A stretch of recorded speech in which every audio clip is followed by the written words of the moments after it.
अस्सलाम वालेकुम। अच्छा जी, ਜਿਹੜੇ ਨਿਆਣਿਆਂ ਨੇ ਮੈਟ੍ਰਿਕ ਦੇ ਪੇਪਰ ਦੇਣੇ ਨਾ ਉਧਰ ਅੱਗੇ ਕੀ ਆ ਜਾਓ, ਕਿਉਂਕਿ ਉਸਤਾਦਾਂ ਨੇ ਐਲਾਨ ਕਰ ਦਿੱਤਾ ਵਾ ਕਿ ਅਸੀਂ ਐਰਕੀ ਮੈਟ੍ਰਿਕ ਦੇ ਪੇਪਰ ਨਹੀਂ ਲੈਣੇ, ਅਸੀਂ ਹੜਤਾਲ ਕਰਾਂਗੇ। ਯਾਨੀ ਕਿ ਉਹਨਾਂ ਨੇ ਵਜ਼ੀਰੇ ਤਲੀਮ ਨੂੰ ਮੁਖਾਤਬ ਕਰਦਿਆਂ ਹੋਇਆ ਕਿਹਾ ਕਿ ਭਾਈ ਐਰਕੀ ਨਿਆਣਿਆਂ ਦੇ ਮੈਟ੍ਰਿਕ ਦੇ ਪੇਪਰ ਵਾਸਤੇ ਆਪਣੇ ਬੰਦਿਆਂ ਦਾ ਬੰਦੋਬਸਤ ਕਰ ਲਓ, ਅਸੀਂ ਨਾ ਨਿਗਰਾਨੀ ਕਰਨੀ ਆ ਨਾ ਪੇਪਰ ਚੈੱਕ ਕਰਨੀ। ਇਹਦੀ ਵਜ੍ਹਾ ਭਲਾ ਕੀ ਸੀ?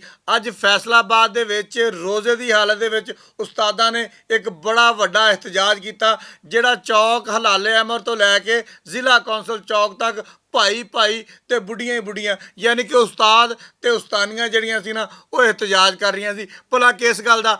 ਕਿ ਸਕੂਲਾਂ ਨੂੰ ਜਿਹੜਾ ਪ੍ਰਾਈਵੇਟ ਕੀਤਾ ਜਾ ਰਿਹਾ ਨਾ, ਇਹਨਾਂ ਨੂੰ ਪ੍ਰਾਈਵੇਟ ਕਰਨਾ ਬੰਦ ਕੀਤਾ ਜਾਵੇ।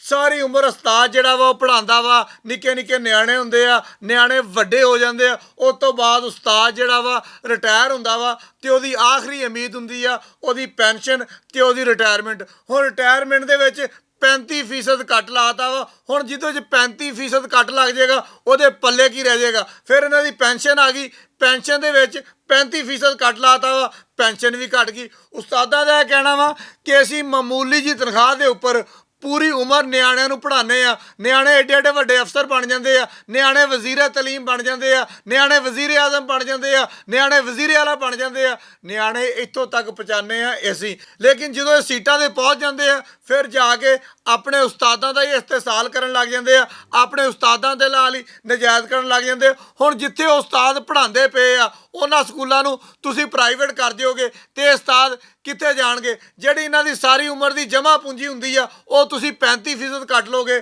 ਤੇ ਉਸਤਾਦ ਕਿੱਥੇ ਜਾਣਗੇ? ਫਿਰ ਇੱਕ ਹੋਰ ਬੜਾ ਵੱਡਾ ਔਰ ਜੈਨੂਇਨ ਮੁਤਾਲਬਾ ਉਹਨਾਂ ਦਾ ਵਾ ਕਿ ਵਫਾਕ ਦੇ ਵਿੱਚ ਜਿਹੜੇ ਉਸਤਾਦ ਨੇ ਉਹਨਾਂ ਦੀਆਂ ਤਨਖਾਹਾਂ ਹੋਰ ਆ, ਜਿਹੜੇ ਪੰਜਾਬ ਦੇ ਵਿੱਚ ਉਸਤਾਦ ਨੇ ਉਹਨਾਂ ਦੀਆਂ ਤਨਖਾਹਾਂ ਹੋਰ ਆ। ਇੱਕ ਕਲਰਕ ਜਿਹੜਾ ਮਹਿਕਮਾ ਤਲੀਮ ਦਾ ਵਾ ਸਕੂਲ ਦੇ ਵਿੱਚ ਕੰਮ ਕਰ ਰਿਹਾ ਵਾ ਉਹਦੀ ਤਨਖਾਹ ਹੋਰ ਆ, ਜਿਹੜਾ ਕਿਸੇ ਹੋਰ ਅਦਾਰੇ 'ਚ ਕਲਰਕ ਕੰਮ ਕਰ ਰਿਹਾ ਵਾ ਉਹਦੀ ਤਨਖਾਹ ਹੋਰ ਆ। ਲਿਹਾਜ਼ਾ ਇਹਨਾਂ ਨੇ ਪੁਰਜ਼ੋਰ ਮੁਤਾਲਬਾ ਕੀਤਾ ਵਾ, ਜਿਹਦੇ ਵਿੱਚ ਫੈਸਲਾਬਾਦ, ਝੰਗ, ਟੋਬਾ, ਚਨਿਓੜ ਸਾਰੇ ਉਸਤਾਦ ਮੌਜੂਦ ਸੀਗੇ। ਉਹਨਾਂ ਨੇ ਇhtਜਾਜਨ ਇਹ ਗੱਲ ਕੀਤੀ ਆ ਕਿ ਅਗਰ ਤੁਸੀਂ ਸਾਡੇ ਮੁਤਾਲਬਾਤ ਨਾ ਮੰਨੇ ਤੇ ਫਿਰ ਆਪਣੇ ਨਿਆਣਿਆਂ ਵਾਸਤੇ ਉਸਤਾਦ ਵੀ ਲੱਭ ਲਓ, ਅਸੀਂ ਤੁਹਾਡੇ ਕੋਲ ਨੌਕਰੀ ਨਹੀਂ ਕਰਨੀ। ਮੇਰੀ ਗੁਜ਼ਾਰਿਸ਼ ਆ ਕਿ ਇਹਨਾਂ 14,000 ਉਸਤਾਦਾਂ ਨੂੰ ਬੁੱਢੇ ਬਾਰੇ ਆਪਾਂ ਰੋਲੀਏ ਨਾ।